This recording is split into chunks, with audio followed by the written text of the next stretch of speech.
In a previous video, I talked about what US Transit can do with the military budget, and well, after looking into some regional rail proposals, I think it is an opportune time to create an amendment to the first budget for the Northeast. Also, part 2 is coming. I'm just looking at different transit proposals, and that video is coming before GTA 6. Hopefully. Anyway, let's get right into this. Let's start with the Long Island Railroad. In the Long Island Railroad, let's start with the electrification projects. The first one is the Port Jefferson branch. This will fully electrify the most used LIRR branch, making trains on the branch more frequent, fast, and reliable. According to the 20 years needs assessment, it will cost $3.1 billion. Apply the 60% deduction and that costs $1.24 billion. The next one is the Montauk branch electrification from Babylon to Spionk. This will allow electric service to Patchogue and Bay Shore, and cost $1.92 billion. We will also fund the electrification of Medford and Yaphank. Actually, Yaphank will be relocated near the Brookhaven National Laboratory. This will cost $720 million, $700 million for electrification, $20 million for the new Yaphank station. Finally, the entire Oyster Bay branch will be electrified. This will cost another $720 million. In conjunction with electrification projects, we will also fund some info stations. Republic and Holtsville will be added to the Ronkonkoma branch, as they are near commercial corridors. That would cost $70 million in total. We will also fund a new Sunnyside station, as that will be an intercity hub at the intersection of the LIRR, Metro North, and Amtrak services. Using the cost of Secaucus Junction, it would be $420 million.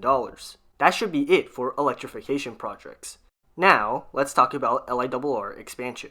The first one is the West Hempstead branch to Mineola. This will provide some circumferential transit in Long Island. However, because of the number of grade crossings, this needs to be elevated. Using the JFK Air Train, because that is an elevated designed to LIRR standards, it would cost $490 million. Furthermore, we will double track the West Hempstead branch. Using the third track mainline costs, it comes out to another $720 million. The next one is the Atlantic branch extension to Lower Manhattan. This will provide a one-seat ride to one of the biggest job centers in the region and cost $2.77 billion. The final one is the Sag Harbor branch. This will help consolidate operations for diesel trains heading further out on the island and cost $870 million. We will go for an elevated design in order to preserve the hiking trail. On top of the extensions and electrification, we need some additional yards and track upgrades. A yard at the former Lawrence Aviation Site, another one near Yaphank, and a yard expansions at Oyster Bay and Babylon are needed to handle all the additional electric and diesel trains. These 4 yards would cost $160 million each, if using the inner New Haven yard example, which comes out to $640 million. We will also fix the mess at Jamaica and Penn Station, so that slow zones can be eliminated near the two. Using the Herald interlocking costs, it would cost $400 million each, for a total of $800 million. We will also invest another $1 billion to clear any remaining slow zones that might impact schedules. This is so that we can speed up trains so much that we don't need these elaborate zoned express systems. And no, zoned express systems don't magically help make trains less crowded. It makes local stations more crowded thanks to the increased wait times that these stations now have. The only way to ease congestion is to literally run more trains. And with the removal of Zoned Express, plus the interlining, now that the Atlantic branch goes to Lower Manhattan, we will be running double or triple service on most lines.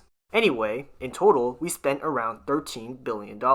More than 80 miles of route are now electrified. And with more service being scheduled on all 11 branches, this will serve Long Island for generations to come. My next and final transit system is New Jersey Transit.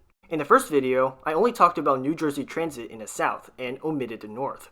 And if you ask me why, I forgot. So in this video, let me make up for it.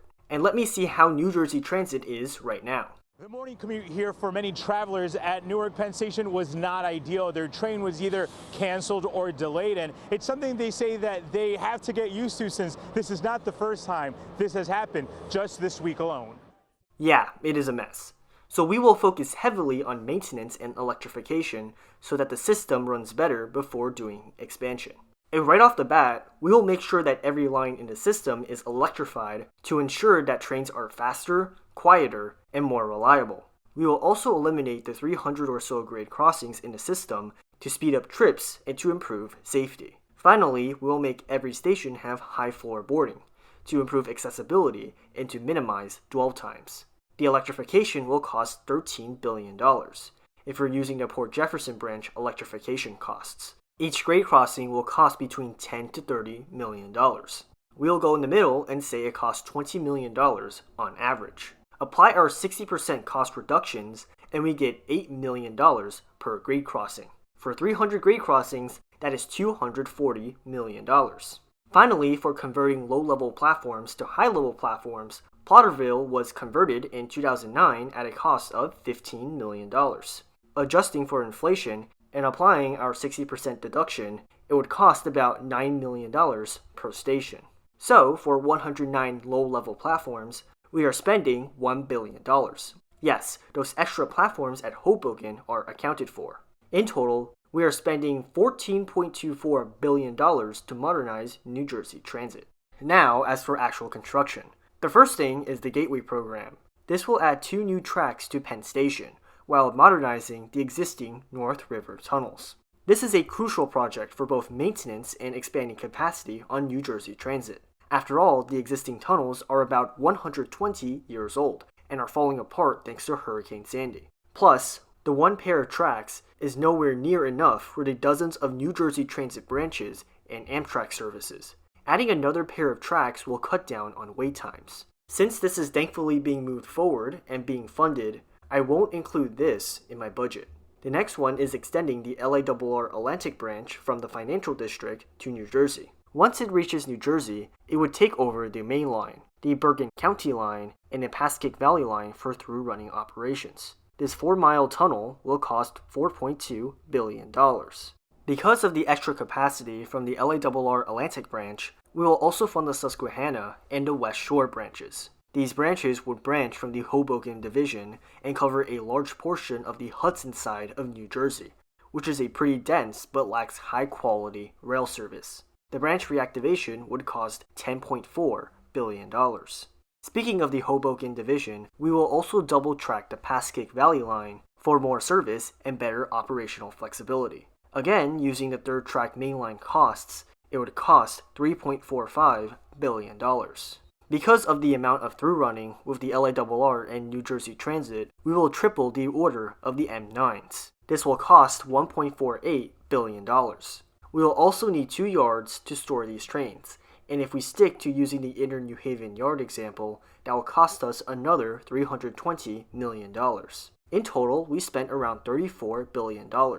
With extensive electrification, high platform, and expansion projects, we will finally build a New Jersey Transit that can serve New Jersey for the next 50 years. Now, for some honorable mentions. On Metro North, we will fund the Danbury to Southeast Rail Connector, which brings circumferential transit between Connecticut and New York. This will cost around $330 million. We will also fund a subway extension from City College to Fort Lee and Hackensack. While this is something I was debating for a while, in the end, I think that the density of Fort Lee deserves a subway connection. Furthermore, this extension would provide some sort of circumferential transit in North Jersey. This would cost $6 billion. And finally, we will fund the Northern Corridor Branch Project, a proposal to extend the Hudson-Bergen Light Rail to Englewood Hospital. This would cost $300 million.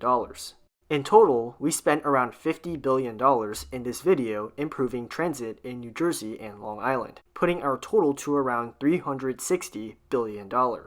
This makes up around 42% of our budget. Now, some of you are going to accuse me of overfixating on the Northeast, but I disagree. The Northeast has some of the highest construction costs in the US. Like Phase 1 of 2nd Avenue cost $2.1 billion per mile.